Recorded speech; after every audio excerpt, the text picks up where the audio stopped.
has received permission from the Department of Environmental Affairs to dig a trench and alleviate an overflowing estuary.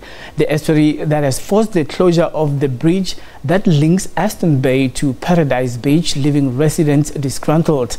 The causeway has been flooded for the past 5 weeks, forcing residents to take a 23-kilometre detour. The Department of Environmental Affairs says the decision falls within the ambit of the law as it qualifies as an emergency. The overflowing estuary, a bone of contention for residents. This bridge links residents of Aston Bay to Paradise Beach. It has been underwater for 5 weeks, but plans are now afoot to divert the flow. Our plan is to build a channel from the lagoon to the sea so we can drain water to below the level of the causeway, and which will then enable us to do an assessment of the damage, the structural damage that has been done.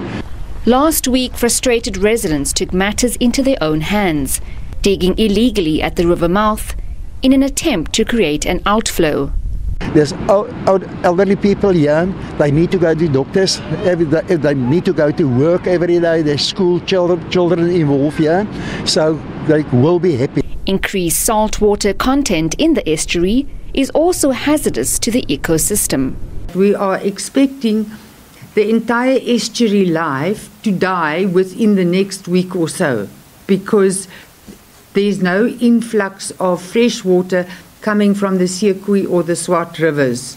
While digging the trenches have been allowed, the provincial government says it's looking for a long-term sustainable solution. We told the municipality that the issue of digging falls within the regulations.